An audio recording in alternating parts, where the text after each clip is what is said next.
Teman, banyak dari kita yang seringkali mendeteksi bahwa permasalahan hidup yang dihadapi adalah selalu kurang duit.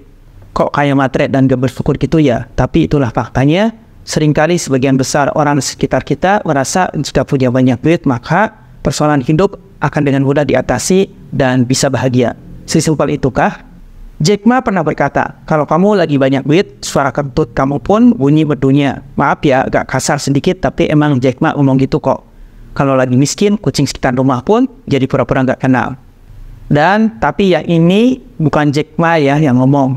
Kalau kamu lagi banyak duit, setiap orang akan menganggap kamu sebagai saudara. Teman, pernah nggak kita kepikiran kalau dunia ini datang dengan hina kepada kita? Maksudnya gimana ya? Begini, dulu pernah ada sahabat Nabi yang miskin banget tingkat dewa. Saat mau berperang, Nabi melarangnya ikut karena sahabat ini beneran gak punya apa-apa. Sedihlah sang sahabat. Namun, pagi sebelum berangkat ke medan perang, Nabi mengumpulkan semua sahabat dan bertanya, siapa yang tadi malam bersedekah gede banget? Gak ada yang jawab. Nabi sampai mengulangi pertanyaan itu 3 kali.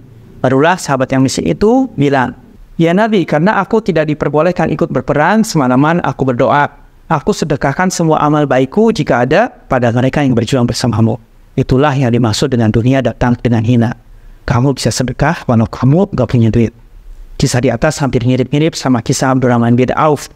Abdurrahman bin Auf khawatir kalau kekayaannya bisa menghambatnya masuk surga. Maka dia pun pengen jatuh miskin. Akhirnya dia jualan kurma busuk. Tahu nggak, saat yang sama di Yaman sedang terjadi wabah yang obatnya justru kurma busuk. Ya, diboronglah itu jualannya Abdurrahman bin Auf kurma busuk itu. Allah nggak pernah mengizinkan Abdurrahman bin Auf jadi orang miskin.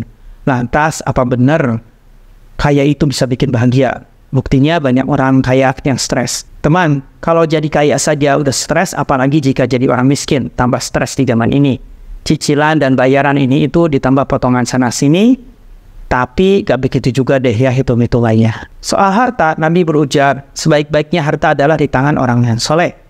Ada beberapa makna dari arti perkataan Nabi soal ini. Pertama, yang dimaksud orang yang soleh adalah orang yang memperhatikan dan menunaikan hak-hak Allah dan hak-hak sesama. Kedua, harta yang baik adalah harta yang dimanfaatkan untuk masalah dunia dan masalah akhirat. Ketiga, harta yang tidak digunakan di jalan kebaikan dan merupakan kewajiban. Harta seperti ini bisa jadi hilang berkah dan kebaikan di dalamnya. Keempat, perkataan Nabi ini merupakan pertanda bolehnya seseorang mengumpulkan harta yang halal tentunya, yang nantinya akan ia gunakan untuk menunaikan kewajiban-kewajiban yang dibebankan pada dirinya. Kelima, tidak apa-apa seseorang itu kaya asalkan bertakwa dan memiliki sifat qanaah. Nabi SAW bersabda, tidak apa-apa dengan kaya bagi orang yang bertakwa, dan sehat bagi orang yang bertakwa itu lebih baik daripada kaya, dan bahagia itu bagian dari kenikmatan.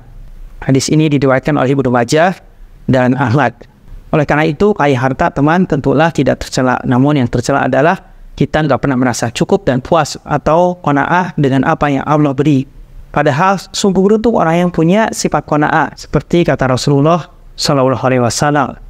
Sungguh sangat beruntung orang yang telah masuk Islam diberikan rezeki yang cukup dan Allah menjadikannya merasa puas dengan apa yang diberikan kepadanya. So, apakah benar permasalahan hidup kita ini hanya sekadar kurang duit saja? Atau mungkin bisa jadi jangan-jangan pangkal muara sebenarnya hidup kita ini adalah kurang ibadah, sehingga kita terus-terusan datang kepada dunia ini dengan hina.